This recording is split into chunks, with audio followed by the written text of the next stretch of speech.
Hey guys, Corona here. If there is one thing that we love more than a good weapon, it's a good meme. And today we're going to talk about one.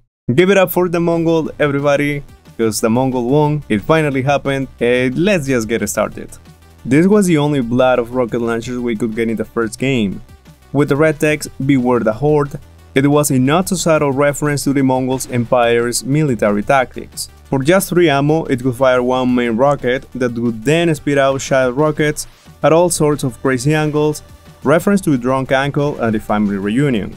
Now, let's talk about rocket launchers in general. As most Borderlands players will tell you, they were a bit hit or miss in Borderlands 1, most of them were bad, they were ammo hungry, hard to use, and they lacked the power that a rocket launcher should have. But hey, there were some diamonds in the rough, like the Helix, and some legendaries that were actually worth using. And if you paired them with Brick or Roland, who could regen ammo and extend magazine size, you were good to go.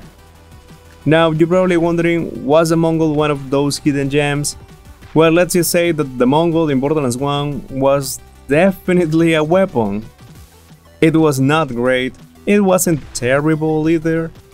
You could take down big targets like the Rock Hive, maybe even group of enemies if you were lucky, but let's be real, there was nothing exceptional about the Mongol in Borderlands 1. Well, there was this weird interaction that some players noticed. When firing it in an east or west direction, the shell rockets would inexplicably spread out in a horizontal pattern. I mean, sure, who needs predictable rockets anyway?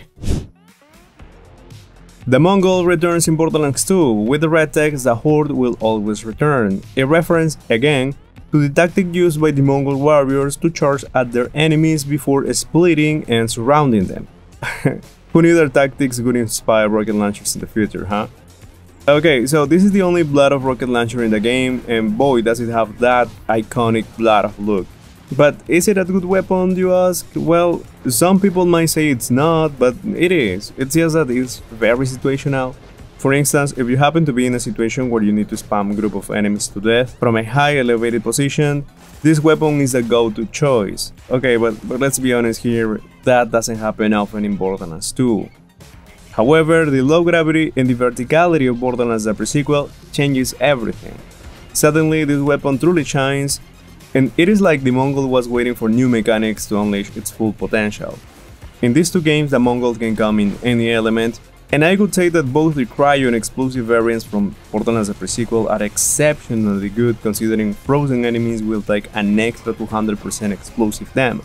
And yeah, I know I sound like a broken record, but this is a powerful interaction.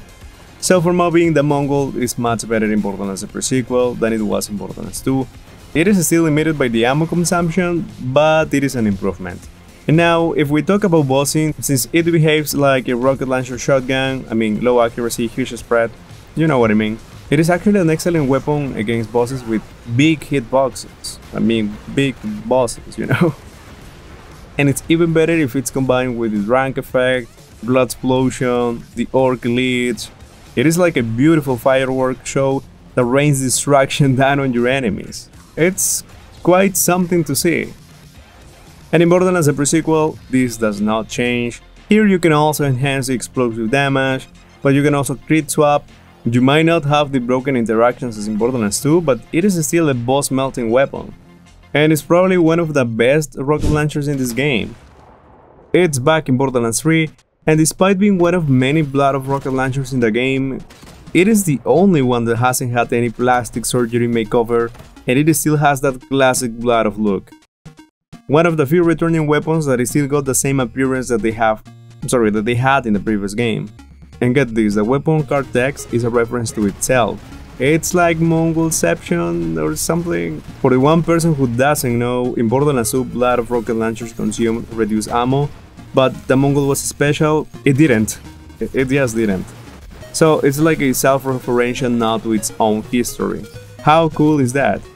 Early on in Borderlands 3 there was a bug that did not allow the Mongol to spawn, and it was not fixed until many months later, and when we finally got it, we saw that it still had the same ability than in Borderlands 2.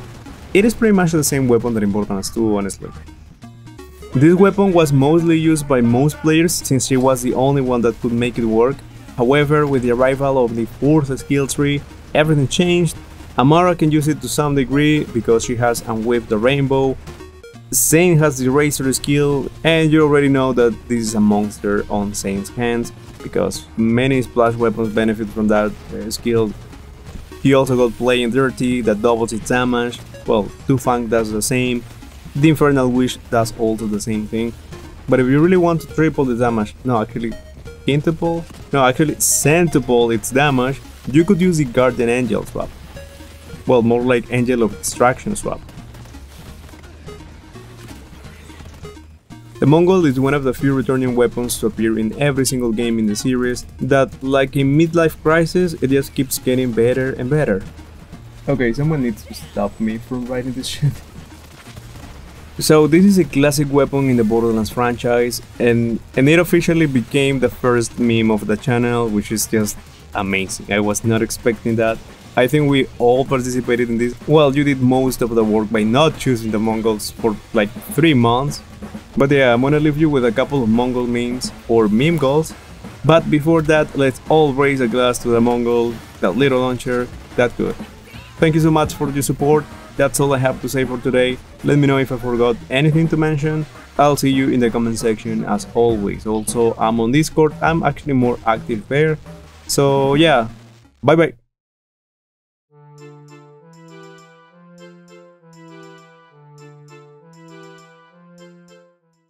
Peggy 18.